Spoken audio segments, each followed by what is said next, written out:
দুনিয়ার 10টার সমান তোমার আমলনামায় জান্নাত একটা বরাদ্দ করে দিয়েছেন। বলেন সুবহানাল্লাহ। তাহলে বোঝা যায়, আপনি আর একটু সামনে যান, হাদিসে কুরসির ভিতরে এসেছে হযরত জিবরাইল আলাইহিস সালাতু ওয়াস সালাম আল্লাহর রাসূলের কাছে এসে বলেন, ফাআখবিরনি মাল ঈমান। ওগো হাবিবে কিবরিয়া, ঈমান কারে কয়? ঈমানের একটু বর্ণনা দেন। আল্লাহর রাসূল বলেন, আন তুমিনা বিল্লাহি ওয়া মালাইকাতিহি ওয়া কুতুবিহি ওয়া রুসুলিহি ওয়াল ইয়াউমিল আখির ওয়া তুমিনা বিল বাসিল আখির। আল্লাহর রাসূলকে জিবরাইল আলাইহিস সালাতু ওয়াস সালাম জিজ্ঞাসা করলেন, হাবিব আপনি একটু ঈমানের বর্ণনা দেন, ঈমান কাকে বলে? আল্লাহর রাসূল বলেন, ঈমান হচ্ছে 1 নাম্বার আল্লাহ পাকের উপরে ঈমান আনয়ন করা। বলেন সুবহানাল্লাহ। ওয়া মালাইকাতিহি, ফেরেশতাগণের উপরে ঈমান আনয়ন করা। আল্লাহ পাক তাহলে বললেন, আল্লাহর রাসূল বলেন যে এই ঈমান। ওয়া তুমিনা বিল বাসিল আখিরাহ, আল্লাহর হাবিব বলেন আখিরাতের দিন তোমার উপনীত হতে হবে, এটার উপরে বিশ্বাস স্থাপন করা, এটার নামই হচ্ছে ঈমান। হযরত জিবরাইল আলাইহিস সালাতু ওয়াস সালাম বলেন, সাদাকতা ইয়া মুহাম্মদ, ও নবী আপনি সত্য বললেন। জিবরাইল আলাইহিস সালাতু ওয়াস সালাম চলে গেলেন। আল্লাহর রাসূল সাহাবায়ে কেরামদেরকে বলেন, ও আমার সাহাবীরা জানেননি কে? সাহাবায়ে কেরাম বলেন, ক্বালু বালা, আল্লাহ আপনি আল্লাহ এবং আল্লাহর রাসূল ভালো জানে কে? আল্লাহর রাসূল বলেন, সাহাবায়ে কেরাম আমার সামনে যে লোকটাকে দেখলা, ওই লোকটা দুনিয়ার কোনো মানুষ নয়, দুনিয়ার কোনো মানুষ নয়, ইনসান নয়, তিনি হলেন আল্লাহ পাকের পাঠানো ফেরেশতা হযরতে জিবরাইল আলাইহিস সালাতু ওয়াস সালাম। সুবহানাল্লাহ। তাহলে আপনি আর একটু যান, আপনি আর একটু জায়গায় গেলে আর একটু হাদিসের দিকে যান। আল্লাহর রাসূলকে সাহাবায়ে কেরাম জিজ্ঞাসা করেন, কিলা ইয়া রাসূলুল্লাহ আইয়ুল আমালি আফদাল। ওগো আল্লাহর হাবিব, ঈমান আনয়ন করা আমলের মধ্যে সবচেয়ে উত্তম আমল কি? আল্লাহর রাসূল বলেন, তুমিনু বিল্লাহি ওয়া রাসূলিহি, আল্লাহ এবং আল্লাহর রাসূলের উপরে ঈমান আনয়ন করা, এটা হচ্ছে সবচেয়ে উত্তম আমল। বলেন সুবহানাল্লাহ।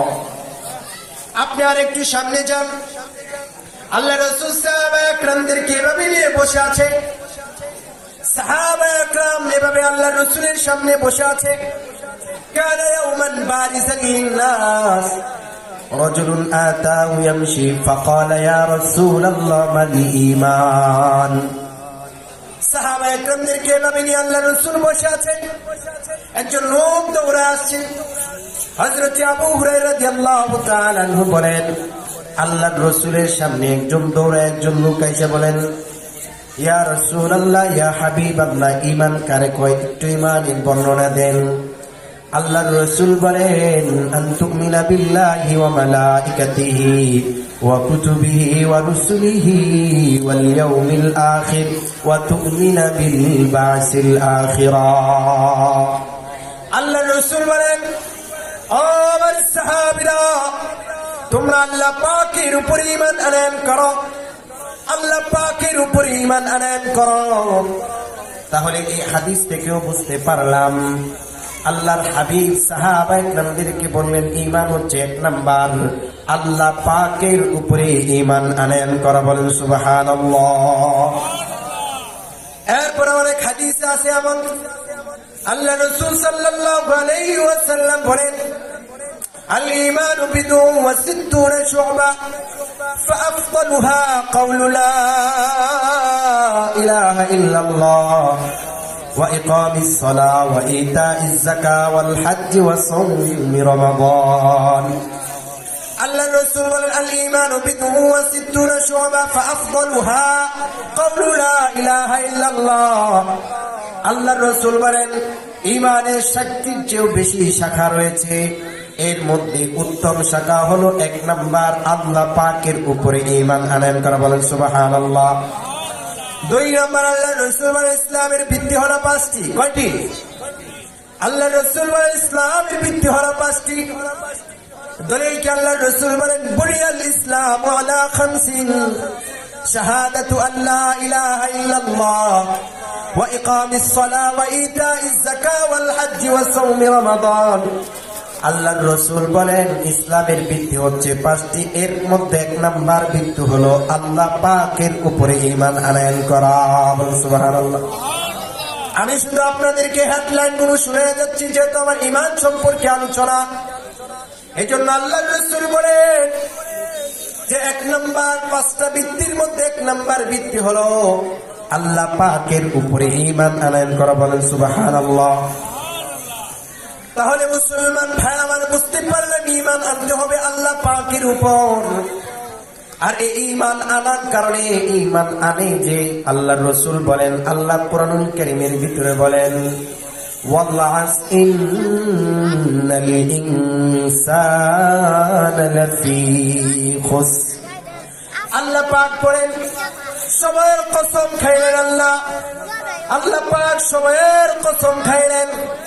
আল্লাহ বলেন আসরের কসম, কালের কসম। আল্লাহ কসম খাওয়ার পরে বলতেছেন পৃথিবীর মধ্যে যত মানুষ আছে সমস্ত মানুষ জাহান্নামী, সমস্ত মানুষ জাহান্নামী, সমস্ত মানুষ জাহান্নামী।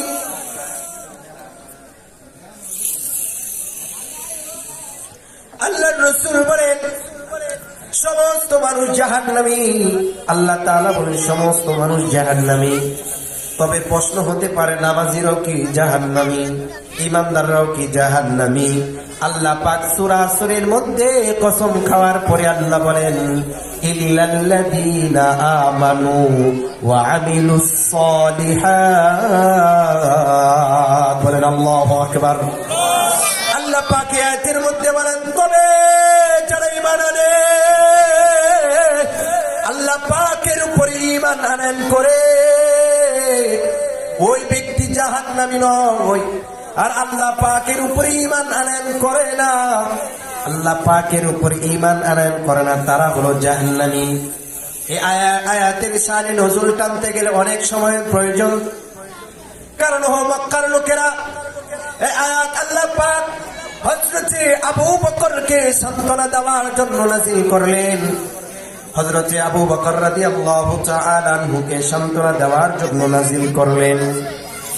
হযরতে আবু বকর রাদিয়াল্লাহু তাআলা আনহুকে সান্ত্বনা দেওয়ার জন্য এই আয়াত নাযিল করেন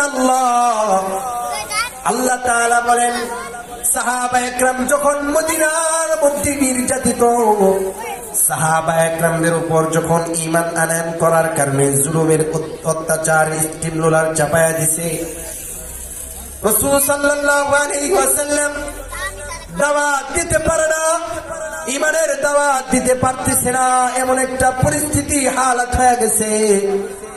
আল্লাহর রাসূলকে মক্কার লোকেরা আলামিন নামে উপাধি দিয়েছে। মক্কার কাফেররা আল্লাহর রাসূলের কাছে স্বর্ণ টাকা পয়সা আল্লাহর রাসূলের কাছে আমানত দিতেন। জানে পৃথিবীর মানুষ বেঈমানি করতে পারে, কিন্তু নবী মুহাম্মদুর রাসূলুল্লাহ বেঈমানি করতে পারে না, তার কাছে আমানত নষ্ট হতে পারে না।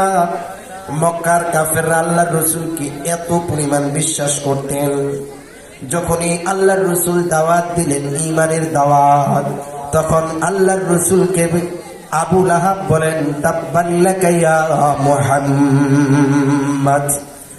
আবু জাহেল আবু লাহাব কয় হে মুহাম্মদ, তুমি কোন খোদার দাওয়াত দাও আমাদেরকে? 33 কোটি খোদা আমাদেরকে খাবার দিতে পারে না, কিন্তু তুমি কোন এক খোদার নাম বলো যে এক খোদা আমাদেরকে খাবার দিতে পারে? আরে আমাদের তো খোদা অনেক, তুমি কোন খোদার কথা বলতেছো? আল্লাহ রাসূল সাল্লাল্লাহু আলাইহি ওয়াসাল্লাম বলেন যে রব এই জমিনকে সৃষ্টি করলেন, যে রব